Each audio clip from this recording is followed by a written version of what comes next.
So what you're looking at is a logarithmic weekly chart of Bitcoin. This is the time frame predominantly that I think are interested in not just trading Bitcoin from a short-term perspective, which I am not a big fan of at this particular point, but if you're looking to play Bitcoin the way I'm looking at it as a generational wealth vehicle, then this is the time frame you want to focus on. Now, from a technical point of view, guys, we could not be in a better spot to at least start thinking about setting ourselves up for the next cycle in Bitcoin. Everything goes through that cycle. And of course, some of this, whether it's a micro cycle or a macro cycle, but we're talking about macro cycles here.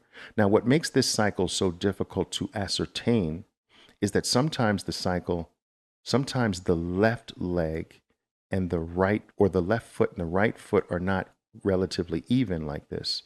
They're up like this. And sometimes that left foot is higher than the right foot. But it's all the same cycle repeating itself, macro and micro. So when you look at this is really just this cycle, right? You see that? That's the cycle I just drew with the left foot higher than the right foot. All right. And when you see this cycle here, that is nothing more than this one. That's where the left foot is lower than your right one, right? And when you look at this one, that's this one, right? And when you look at this one, that's this one. And when you look at the macro ones, right, that's this one, all right? And the even one, where they're even, that's this one, right? Even. And if you even out some of the noise in your macro, where are we now? You see? So in this overall cycle, we're right here.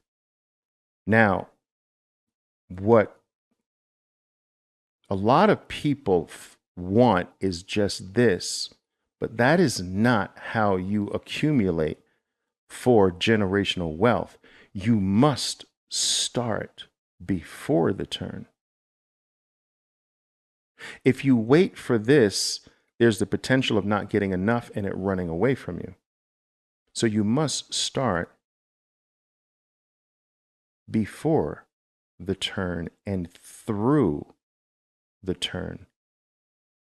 And that would place us right there.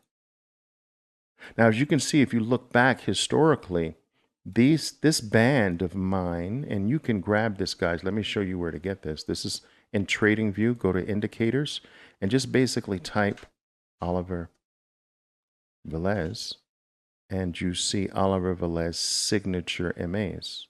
All right. And then you just put that on the chart, right? And that's absolutely free. So anyway, as you can see, historically, Bitcoin has found generational accumulation periods in that zone. Everyone who was accumulating here, they're super wealthy today. Do you understand that, right? Here, a lot better off today. Here, all right? And I believe this will be no exception. And it's not that we can't blip below it either. It's not the blip below, it's the just spending as little time as possible below. All right. Now, one other thing I want to point your attention to here is that, first of all, this will always be the toughest time to buy. Only the few. Only the few. Most will be buying there. You understand? That's when it's easy. It's not easy when it's collapsing. But you know that's the only way to do this correctly, is when the vast majority of people have been squeezed out of an asset. You see, This drop squeezes everyone out. Now it's empty. And its empty nature can now skip forward. All right. But as it skips forward, it's like too many people jump on board the truck that's moving forward, and the truck gets so heavy it has to back up and shake people off, and sometimes got to back up deep enough where everyone gets knocked off almost and free itself so that it can now have its next run without you. And this is the nature of markets. These pullbacks do nothing but shake these people off to free itself. Repeat, repeat, repeat, right? And so, how many people are shaken off of Bitcoin at this particular point? The majority of them, all right? So, I want to bring your attention to something else, though. I want you to take the blue ribbon and notice in the past when the blue ribbon has gone into the red ribbon. Oh my God. When the blue ribbon has gone into the red ribbon, oh my God. Do you understand? So we will ultimately get that. And when we come out of that, you're going to thank your lucky stars that you were here this day. That's what I believe. But you can't wait. Notice if you wait until it gets there, you could be already out of it. You see? You don't wait for that. You have to wait. If you're going to wait, you wait for the red. And guys, I tell you, I buy Bitcoin every single day of my life. I do my trading. If I have anything in excess of what I need to live that day, that goes into Bitcoin. I treat it like a savings account. This is a generational savings account. And the volatility is a blessing. The volatility becomes a friend when you have a constant, frequent depositing into the asset. All right. When you stop that is when you don't want volatility. You want the even, smooth trend. But when you're putting in, you want you want low prices sometimes, right? This is Bitcoin in days, over days. That's days. You want to focus on Bitcoin daily, and you're gonna go crazy. Because that's Bitcoin days. This is years. That's years. Okay? So here's days. This is years. And this is decades. So what you're looking at is the years part. See, this is the years part, right? That's this one. If you look too closely, you'll see this. But if you step out far enough, you know what you'll see? You'll see this.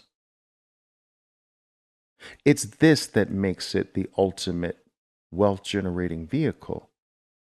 So let's look at it that way. And if you look at it from the decade's perspective, every low is higher. Boing, boing, boing, boing, and boing. All about your time preference, traders. It's all about, it's all about what is it that, what time frame are you going to approach this thing from? Everyone in pain is really operating in Bitcoin. They're really operating from this very high time preference, this very short term oriented thinking. And that is not how you accumulate wealth with something like this. All right. You'll always be thrown. You'll always be knocked off. You'll never keep that proper mindset that down is good. And a lot of people can't wear these two hats. It's not in them to do that. It's not in them to be the short-term trader and the wealth trader. And I think that maybe I've been a bit more natural wearing both hats, as it were, because I started off long-term playing. with my investment club and then trading. Well, I started off trading, but really with serious money from my family getting together, we play things longer term. And so that was always at the core of my beginning. And then, of course, trading as well. So I had both at the core from the very beginning. And so I think that's why more naturally, I can flip to that mode where down is good here, but in trading, down is not good. Right. And I can separate those two. Also, I've just had experience. I've had wealth building experiences with this mode of play where you ignore the days and even sometimes the years, which I did with Microsoft, Apple, Amazon, and even gold.